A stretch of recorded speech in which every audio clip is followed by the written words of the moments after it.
While the spat over the timing of the president's speech goes on, the small states kerfuffle threatens to overshadow what that speech is actually supposed to be about: jobs. And by all accounts, that is the issue around which the 2012 presidential election will be fought and won. So, before the president presents his plan on September 8th, what do his Republican rivals have to offer in return? Let's bring in our political panel, Christina Bellantoni of Roll Call, who joins us now from Boston, and Democratic strategist Julian Epstein with us from Miami. And Christina, if I can start with you. John Huntsman is just out with his job plan, taking a look at it: tax reform, repealing regulation, energy independence. Is there any difference from the rest of the GOP field?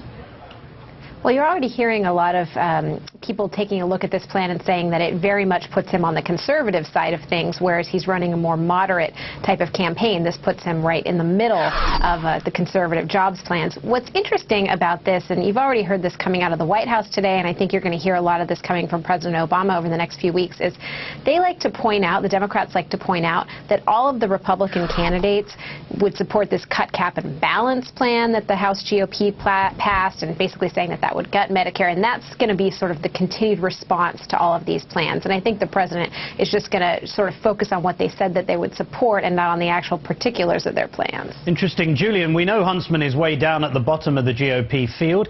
He's just fired his New Hampshire campaign manager. The latest poll has him 10 points below Sarah Palin, and she's not even in the race. So let's talk about the top guns here for a moment, Rick Perry and Mitt Romney. How do their job plans differ, or don't they? Well, not very much, at least not what we know from Rick Perry, because he hasn't really enunciated what his jobs plan would be. The reason Rick Perry is ahead is because he is ahead on the social issues.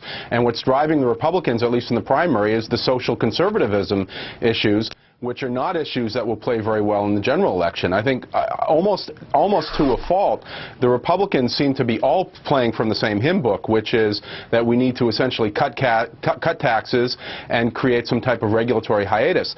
The problem is that there are very few economists that actually agree with them. The fact is that the businesses aren't spending, consumers aren't spending. If the government starts to spend less, we'll have further contractionary effects on the economy. The Republicans essentially have no answer for this. You know, the CBO put out a study earlier, about a week ago, that showed that the stimulus plan has created somewhere between 1.5 and 4 million jobs. It seems to me what the Democrats have to do is take this issue on of the Republicans wanting to do nothing other than the old George Bush strategy of cutting taxes versus what the Democrats want to do, which is an intelligent combination of tax cuts and investment decisions, which we know from the empirical data has worked. And even someone as highly esteemed as Warren Buffett has conceded that he thinks he's coddled and he would be very happy to pay more in tax. Yeah, I mean, what Mr. Buffett is talking about is the carried interest issue for private equity. It doesn't affect a lot of the economy except for the super rich. But I think the point of the matter here is I think that very few people think we ought to actually increase taxes right now, given what's going on in the economy. But also very, very few people think we ought to start cutting government spending right now. Either of those two options would have a contraction effect on the economy. Most economists would actually agree with that.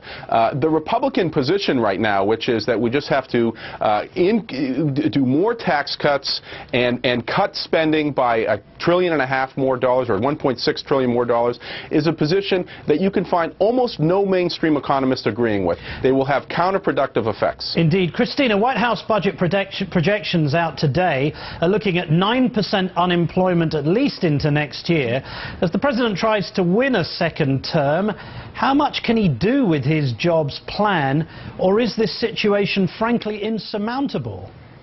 Yeah, this is really the most important question in this issue, because the Republican candidates can propose plans all they want. They're not going to be expected to show results. The American people are looking to President Obama, and that's a really tough position for him to be in, particularly when he's got a Republican House and a Democratic Senate. No matter what he lays out in the speech that we've been talking so much about, it is unlikely his plan is going to be able to sail through Congress in enough time to actually do anything or to stimulate the economy in the way that they're looking. So, you know, all of the shenanigans from yesterday just really indicate this fundamental gridlock that makes it even more difficult for people that are looking for work. Christina Bellantoni. You know, Martin, I'd agree and I'd disagree with that. You would? I would agree and disagree with that. What I think the president will do is lay out some things that Republicans can agree with, like the payroll tax holiday, the hiring of tax credit for hiring of unemployed workers. And that will be on the tax side. On the spending side, what I think he will do is talk about an aggressive stimulus plan on things like jobs, things like infrastructure spending, programs that the American people like and support, putting school teachers back to work, for example. And I think you'll see the president take a very, very aggressive position on that, and he will take up the cudgel on that. He will look for a fight on whether or not the stimulus has actually worked. And I think, as I said before, the evidence is very strong that the stimulus has worked. If you look at GDP, we've had a 6-point positive swing. We've had 2 million to 4 million jobs created since he came into office, which was a lot better than the situation he was handed. The stock market has doubled. The case is out there for him to make if he wants to take the Republicans on. I think you'll see him take them on. We shall look forward to that. Julian Epstein and Christina Bellantoni, thank you for joining us. Thanks. Next, the summer